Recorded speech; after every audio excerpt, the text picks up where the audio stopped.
When I heard my daughter-in-law tell her friend, "Old people don't need much space anyway," I was carrying her laundry upstairs in my own house. I froze on that staircase, laundry basket in my hands, listening to Cheryl continue her phone conversation from what used to be my bedroom. "We're giving her the basement room," she said with a laugh.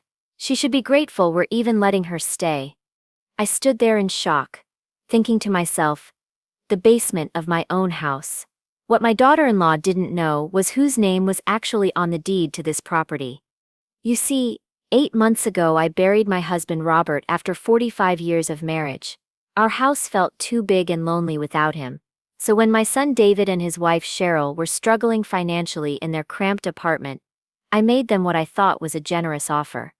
"Come live with me," I told them. "Save your money and we can help each other."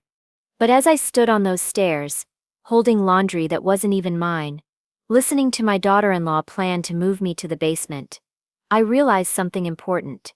They thought I was there by their permission. They had no idea I was there by choice. By the end of this story, Cheryl would learn exactly how much space old people actually need, and more importantly, she'd discover who really had the power to decide who lives where in this house. Before we continue, subscribe for more stories that speak to every person who's ever been undervalued, overlooked, or underestimated. And leave a comment telling us where you're watching from. My name is Margaret Thompson. I'm 72 years old, and I live in Cedar Falls, Iowa. Well, I should say I own my home in Cedar Falls, Iowa. That distinction would become very important later.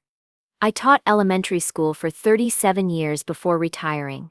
Robert and I raised our son David in this beautiful 3-bedroom house that we bought back in 1985.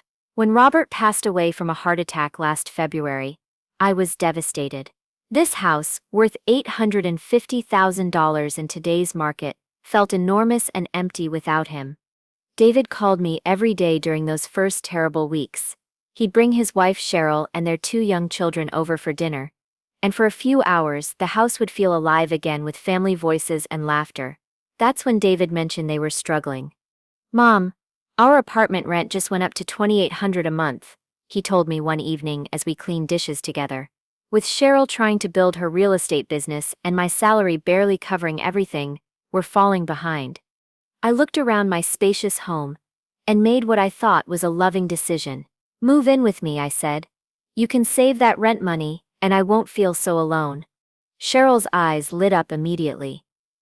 "Really, Margaret? That would be amazing." Within 2 weeks, they had moved in completely. I insisted they take the master bedroom because, as I told them, "You're younger, you need the space more than I do." I moved all my belongings to the smallest bedroom upstairs, the one that had been David's childhood room. I paid all the utilities, which ran about $400 monthly. I covered the property taxes of $1,800 every quarter. I bought all the groceries, which easily cost $600 a month feeding a family of 6. I did everyone's laundry, all the cleaning, and cooked family dinners every single night. When I calculated it later, I was providing them with housing worth $2,800 monthly, plus utilities, food, and household services. That's over $4,000 in value every month. In the 9 months they lived with me, I had given them over $36,000 worth of free living. But I didn't think of it as giving. I thought of it as sharing. I thought we were helping each other. I thought I was being a good mother and grandmother.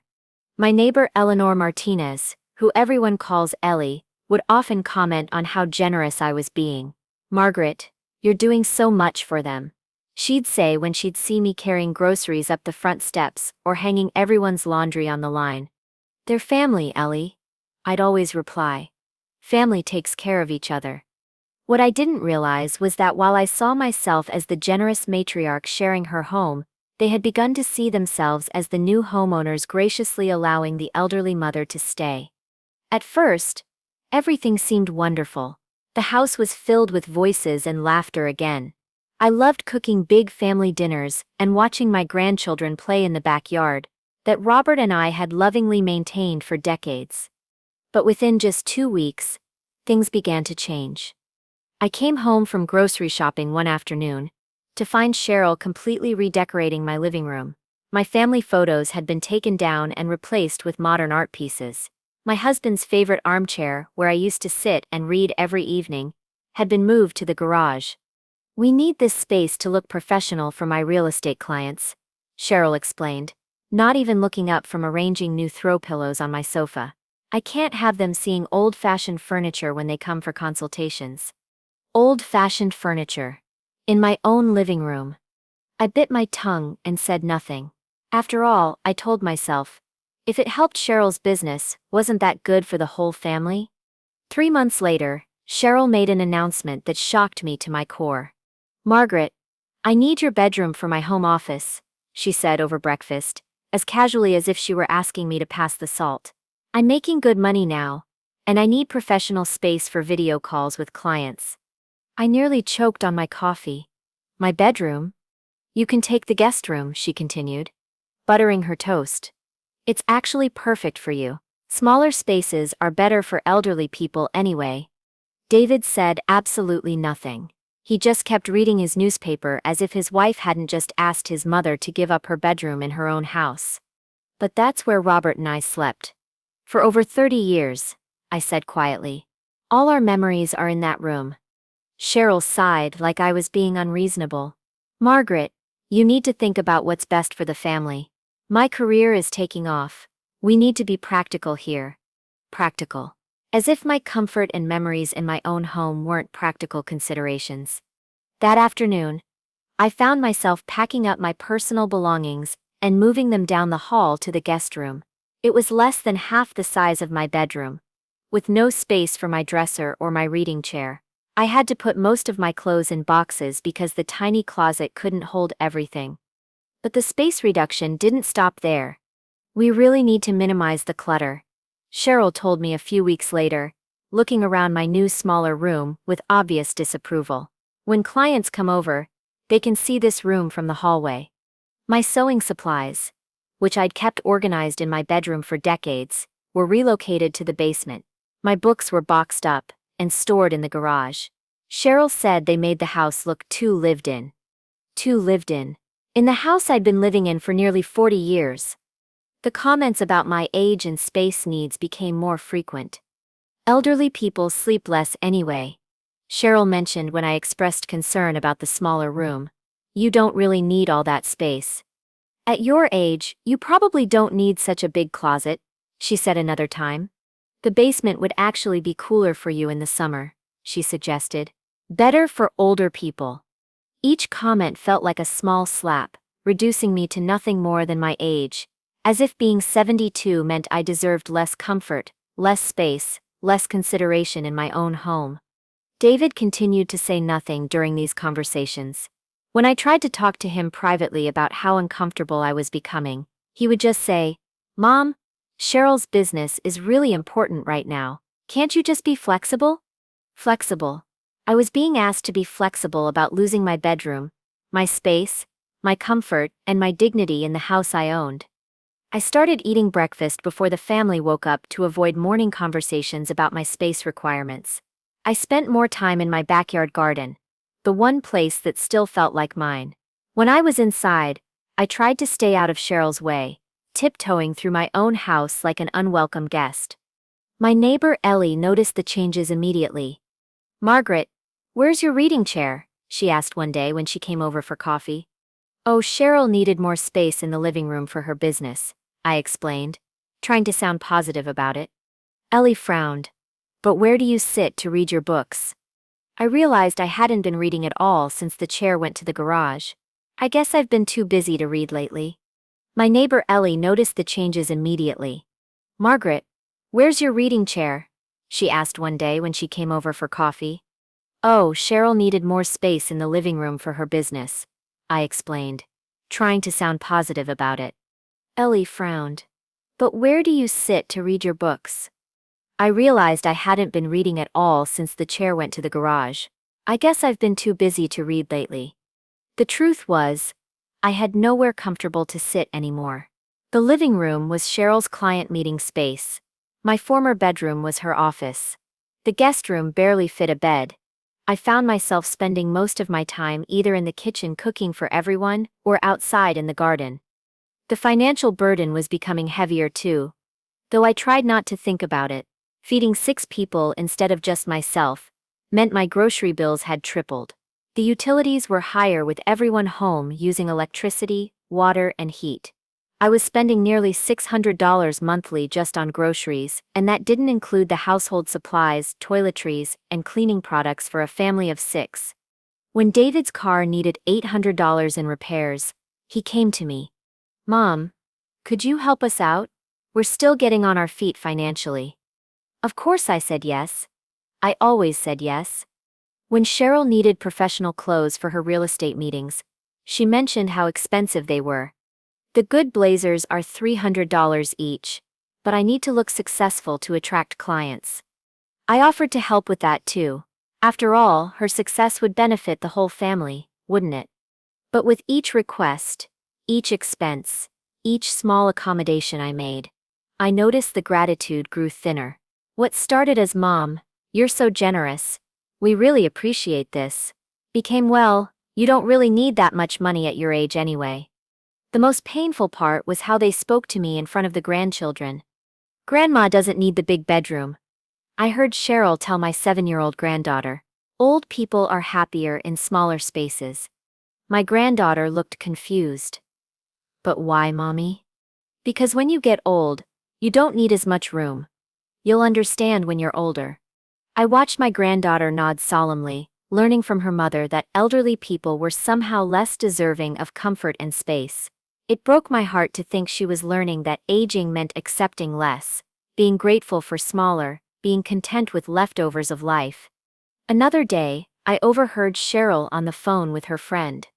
"We're basically taking care of Margaret now. She can't handle this big house by herself anymore. We're doing her a favor, really. Making sure she doesn't get lonely or hurt herself." Taking care of me. I was cooking every meal, doing every load of laundry, cleaning every bathroom, paying every bill, and somehow I was being taken care of? The breaking point came when I tried to host my book club, something I'd been doing for 15 years. 8 ladies from my church had been coming to my house monthly to discuss our latest read and enjoy coffee and cake. "Oh, Margaret, you can't have them over this week," Cheryl said when I mentioned the upcoming meeting. "I have 3 client showings, and I need the house to look professional. Your book club ladies make too much noise and leave crumbs." Too much noise. Crumbs. These were women I'd known for decades. Refined ladies who had been gathering in my living room since before Cheryl even knew David existed. "When can I reschedule them?" I asked. "Maybe you could meet at the church instead, or one of their houses? This house needs to be available for business now." Available for business. My home, where I'd hosted countless family dinners, birthday parties, and holiday celebrations, was now supposed to be available for business instead of available for me. That evening, as I lay in my tiny guest room listening to Cheryl conducting a business call in what used to be my bedroom, I felt something I hadn't experienced since Robert died. I felt like a stranger in my own home. I started keeping a small notebook, not intentionally, but just out of habit from my teaching days. I wrote down the expenses I was covering, the inconveniences I was accepting, the small humiliations that accumulated each day. Seeing it on paper was shocking. In 6 months, I had spent over $18,000 supporting this family while gradually losing every comfort and space that made this house feel like home. But I told myself this was temporary. I told myself I was helping family. I told myself that being a good mother meant making sacrifices. What I didn't know was that Cheryl was already planning the next stage of my displacement. And this time, she wouldn't even pretend it was temporary. The devastating betrayal came on a Tuesday morning in October, exactly 7 months after they had moved in. I was folding laundry in the basement when I heard Cheryl on the phone upstairs. Her voice carried clearly down through the heating vents, something I'd never noticed before. "The basement room is actually perfect for her," Cheryl was saying to someone. "It's got that little window and it's cooler down there. Better for old people in the summer." I stopped folding towels, my hands suddenly still. "How long?" she continued. "Oh, this is permanent, not temporary." I told her it was just until we got established, but honestly, we need that upstairs space for the business long term. Permanent. She had told me the basement move would be temporary. Maybe 2 or 3 months, but she was planning to keep me down there permanently. The best part is, once she's settled in the basement, we can rent out the guest room to a young professional. Extra income, you know? We could get $800 a month easy for that space. My heart sank into my stomach. Not only was she planning to move me to the basement permanently, but she wanted to rent out my guest room to a stranger. In my house, I crept closer to the heating vent to hear better. Margaret's so easygoing about everything. Cheryl laughed. She just goes along with whatever we suggest. I think she's grateful we're here taking care of things for her. Taking care of things. For me. In my own house that I owned completely. The great thing is, she's got nowhere else to go, really. I mean, where would a 72-year-old woman go at this point? She needs us. The words hit me like a physical blow. Nowhere else to go. She thought I was trapped, dependent, powerless. But the conversation wasn't over. Actually, between you and me, Cheryl's voice dropped lower. I think this house is getting to be too much for her anyway. David and I have been talking about eventually moving her into one of those senior living places. Nothing fancy, just somewhere she'd have less to worry about. Senior living places. They were planning to move me out of my own house entirely. We'd probably have to sell this place to pay for her care, but honestly, she doesn't really need a house this size anymore. 3 bedrooms for one old lady is ridiculous. Sell my house. Sell the house Robert and I had bought together, had raised our son in, had planned to leave to our grandchildren. Sell it to pay for my care, while they, what? Kept the proceeds. I sat down hard on the basement steps, my legs suddenly too shaky to hold me. David thinks we should wait until after the holidays to bring it up, Cheryl continued. No point ruining Christmas, you know, but by spring, we'll probably start looking at facilities. Facilities. They were talking about me like I was a problem to be managed, not a person, not the woman who owned the very house they were living in rent-free. The thing is, she's got some money saved up, so that'll help with the costs. And really, what else is she going to do with it? She can't take it with her, right? They knew about my savings. Somehow they had found out about my retirement accounts, my teacher's pension, my nest egg that Robert and I had carefully built over decades of hard work. Oh, I have to go, Cheryl said suddenly. David's bringing clients by in an hour, and I need to make sure Margaret has the basement room ready for when we move her down there this weekend. This weekend. They were moving me to the basement this weekend, and I was just finding out by accidentally overhearing a phone conversation. I sat in that basement for a long time after Cheryl hung up, looking around at the space they planned to make my permanent home. The concrete walls were painted white, but you could still see the cold gray underneath. The small window sat high on the wall, barely letting in any natural light. The floor was concrete with a cheap area rug thrown over it. There was a musty smell that never quite went away, no matter how much I cleaned. This was where they thought I belonged. This was where they planned to put me permanently, while they rented out my upstairs rooms to strangers and eventually sold my entire house to pay for my care. That evening I did something I hadn't done in months. I went into my home office, the small room off the kitchen that Robert had used to pay bills, and I pulled out all my important papers. Property deed. My name only. Margaret Elizabeth Thompson. Homeowner's insurance policy. Margaret Elizabeth Thompson. Property tax statements. Margaret Elizabeth Thompson. Utility bills. Margaret Elizabeth Thompson. Bank statements showing my checking account, savings accounts, retirement funds, all Margaret Elizabeth Thompson. I spread the papers across the desk and really looked at them for the first time since Robert died.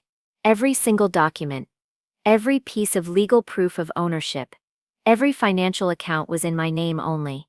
David and Cheryl had zero legal claim to this house, zero ownership rights, zero say in any decisions about my property.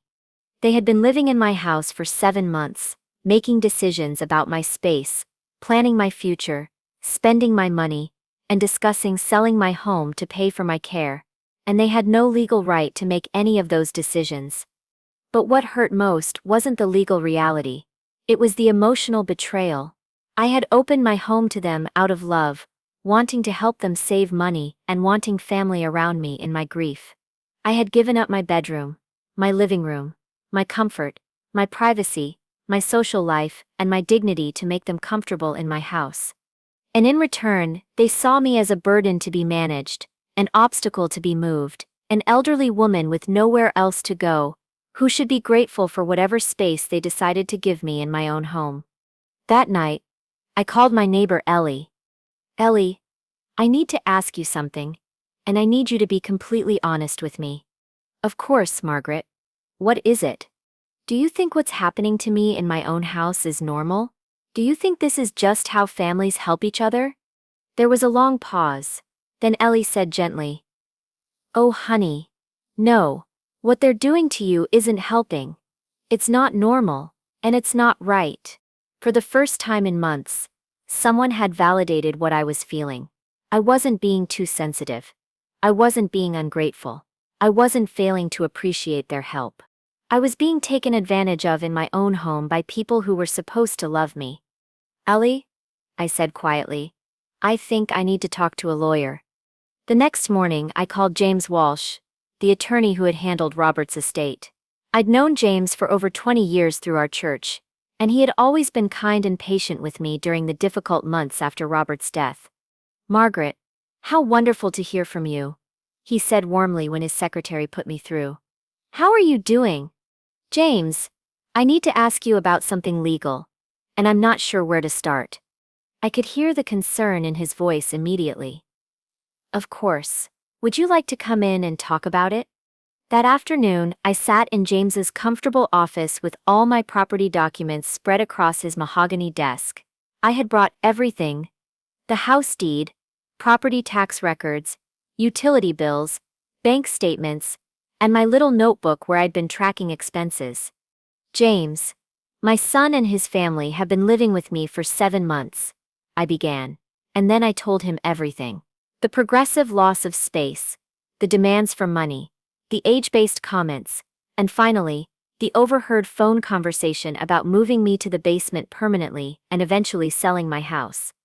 James listened without interrupting, occasionally making notes on a legal pad. When I finished, he was quiet for a long moment. "Margaret, I need to be very clear with you about something," he said finally. "What you're describing isn't just family conflict. This is a form of elder abuse called financial exploitation and housing discrimination." Elder abuse. Hearing those words spoken by a professional made everything suddenly real. "Let's look at the legal facts," James continued, picking up my property deed. "You own this house, 100%. Your name is on the deed. The mortgage was paid off years ago. All utilities and taxes are in your name. David and Cheryl have no legal rights to this property whatsoever." He pulled out a calculator and started adding numbers from my notebook. "In 7 months, you've provided them with housing valued at approximately $19,600, plus utilities worth about $2,800, plus groceries and household expenses of roughly $4,200. That's over $26,000 in direct support, not counting the additional cash gifts for car repairs and clothing. $26,000. I had given them $26,000 in 7 months while they planned to move me to my own basement. Margaret, they're tenants in your home, and legally, they're not even that, because there's no lease agreement. They're guests who have overstayed their welcome, and are now attempting to control your living situation in your own property." "But they're family," I said weakly. "Doesn't that change things?" James shook his head firmly. "Family relationships don't override property rights or give anyone the right to abuse you financially or emotionally.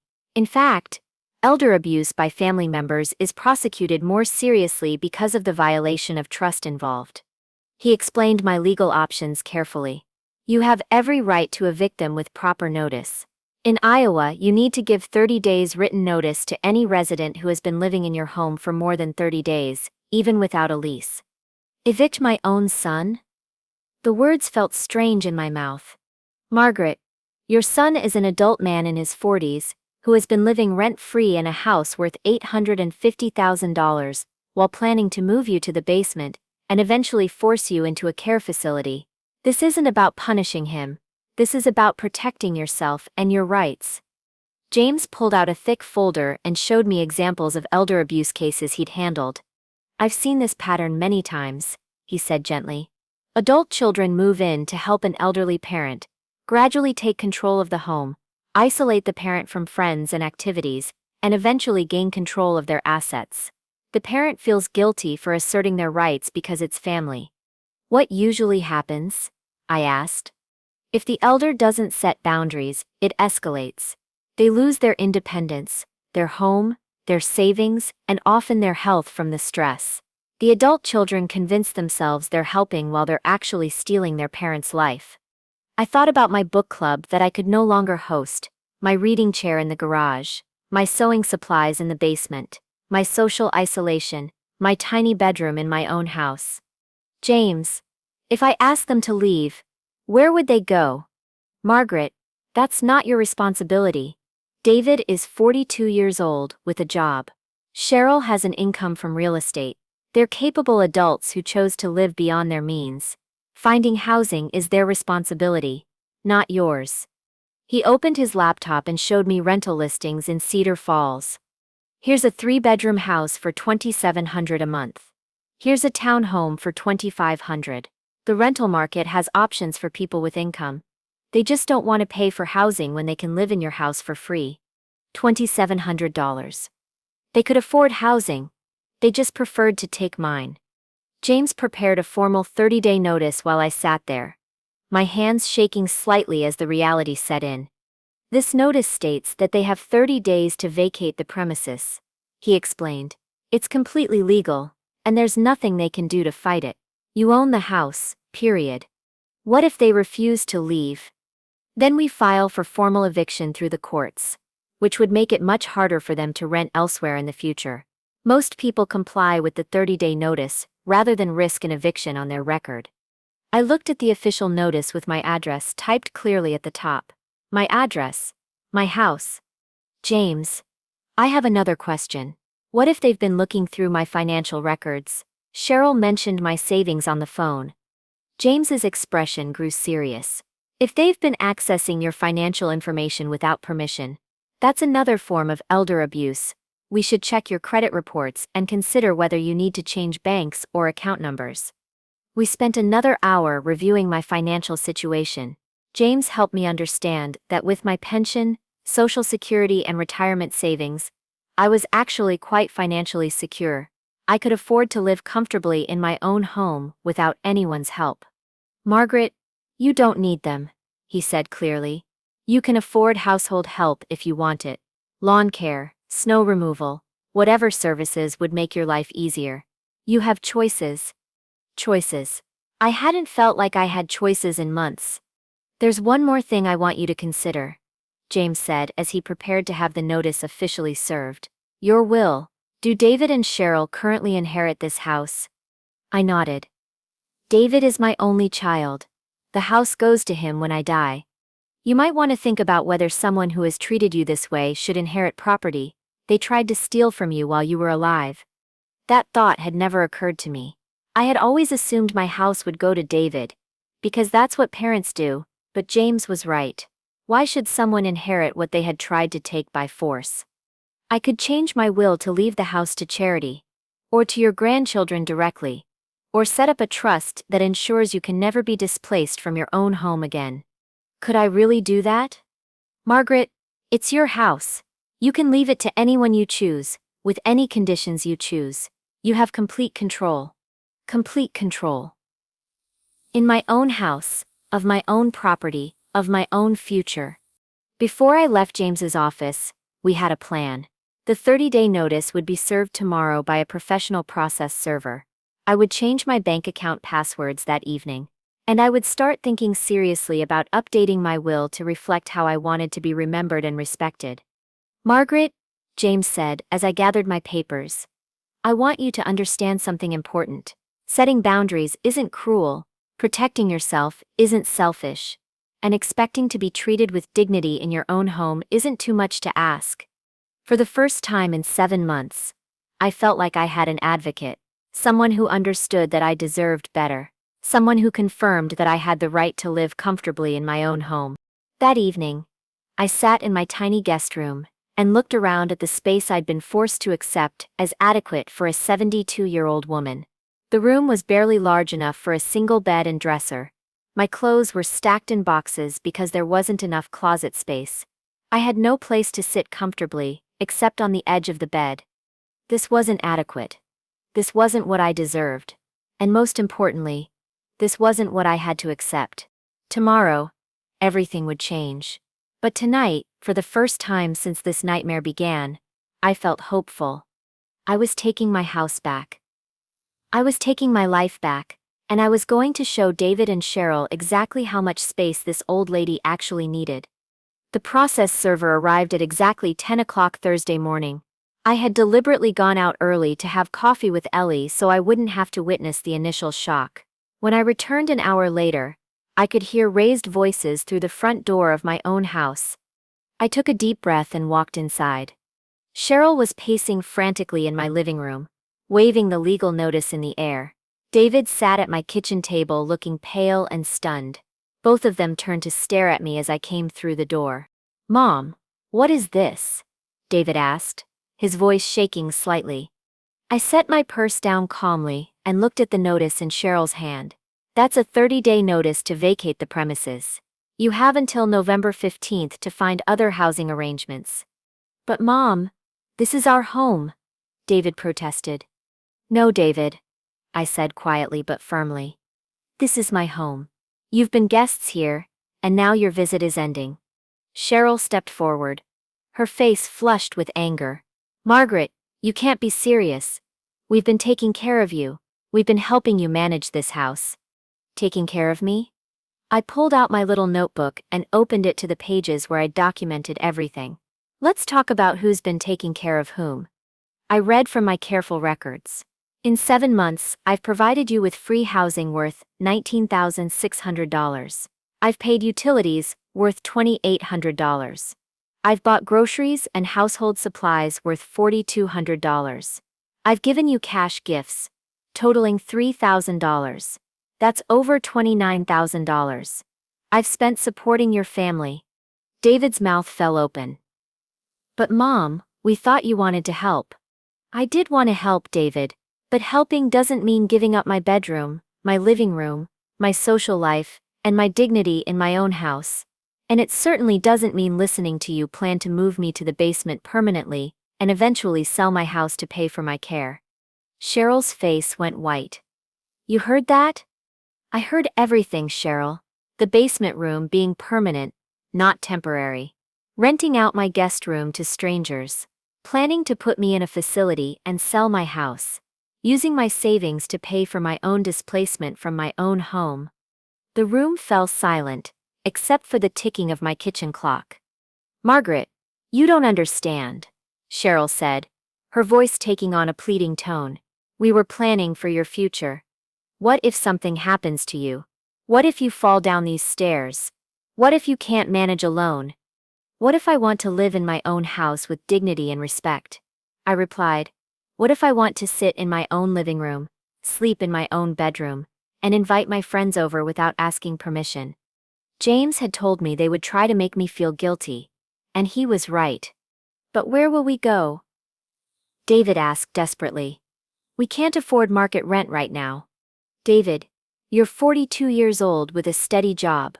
Cheryl has an income from real estate. You're both capable adults. You'll figure it out like every other family in America."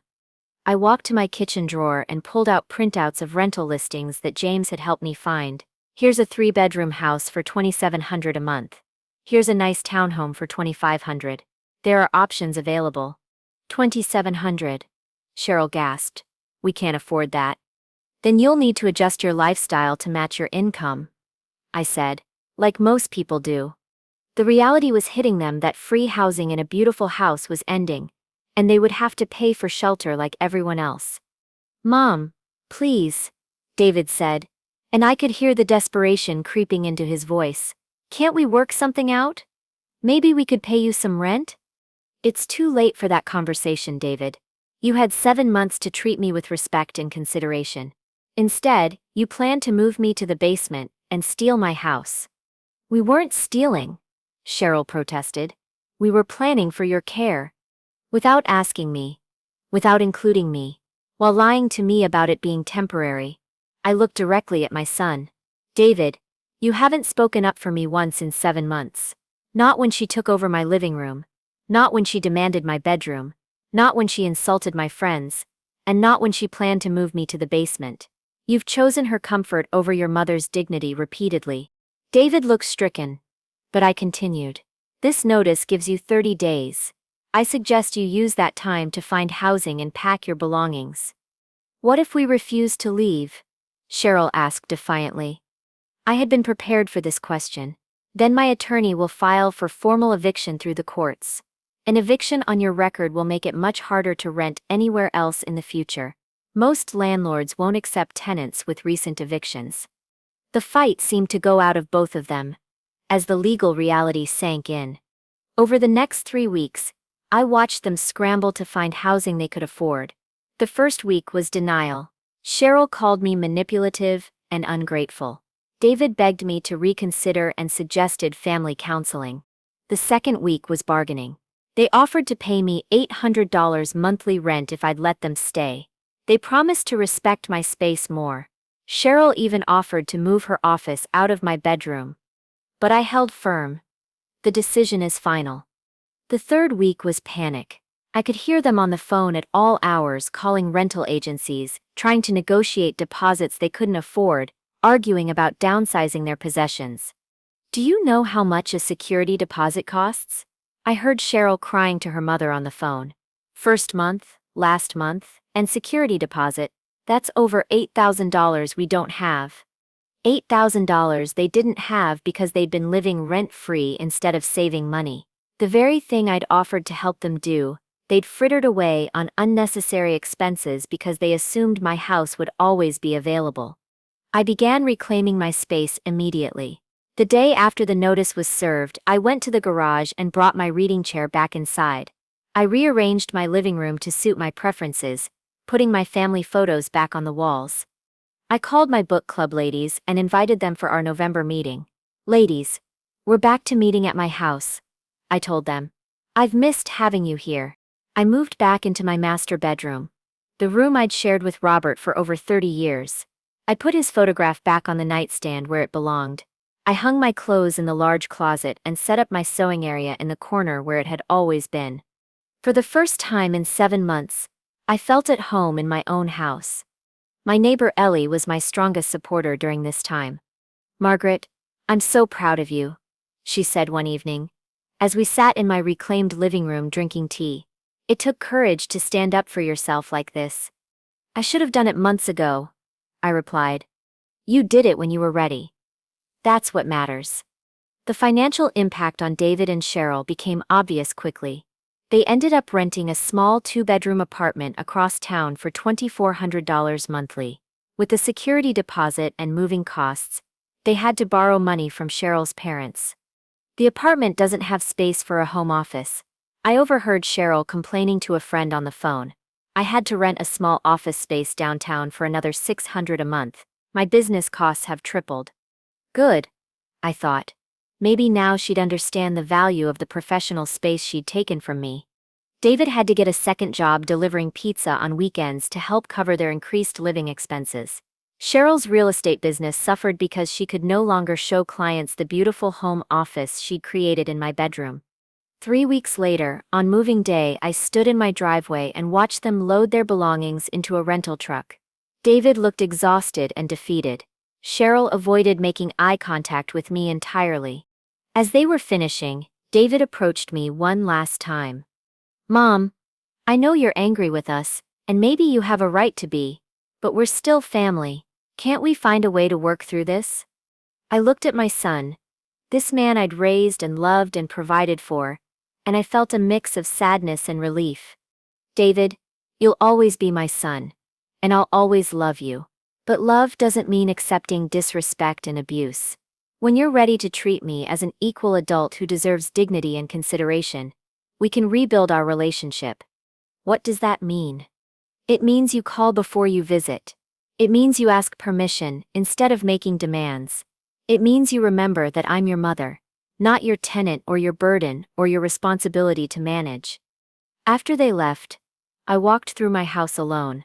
Every room was mine again. Every space was arranged the way I wanted it. The quiet felt peaceful instead of lonely. That evening, James called to check on me. "How are you feeling, Margaret?" "Free," I said without hesitation. "For the first time in 7 months, I feel free in my own home." "Any regrets?" I thought about it carefully. I regret that it took me so long to recognize elder abuse when it was happening to me. I regret that I let them take advantage of my generosity for so long. But I don't regret protecting myself. What's next for you? I'm going to live my life the way I want to live it. I'm going to enjoy my house, my friends, my independence, and my peace. And if my son wants a relationship with me, he'll have to treat me with the respect I deserve. 2 weeks later, I updated my will. The house would now go to a trust that supports elder abuse prevention programs. David could still inherit my other assets if he completed a family therapy program and maintained a respectful relationship with me for at least 2 years. I wasn't cutting him off entirely, but I was making sure that respect for elders would be a condition of inheritance. 6 months later, I was hosting my book club again, entertaining my friends comfortably in my beautiful living room. I had hired a cleaning service to help with housework and a lawn service for yard maintenance. I was financially comfortable, socially active, and completely in control of my own life. David calls now before he visits. He asks about my day and listens to my answers. He brings his children to see me, but he doesn't assume he can stay for dinner unless invited. We're slowly rebuilding a relationship based on mutual respect instead of his assumption that he could control my life. Cheryl hasn't spoken to me since moving day. I consider that a blessing. Sometimes people ask me if I feel guilty for evicting my own family. My answer is always the same. I didn't evict my family. I evicted people who were abusing me financially and emotionally while planning to steal my house and my independence. Family doesn't treat family the way they treated me, and no one at any age should have to accept being made to feel like a burden in their own home. I learned that old people need exactly as much space as anyone else. We need space to live with dignity, space to make our own decisions, space to maintain our independence, and space to be respected for who we are, not dismissed for how old we are. And most importantly, I learned that it's never too late to take back control of your own life. Even at 72, I had more power than I realized. I just had to decide to use it. So, that's my story. I'd love to hear what you think. Have you or someone you know ever supported ungrateful family members who expected more and more while giving less and less appreciation? Let me know in the comments, and subscribe if you want to hear more stories like mine.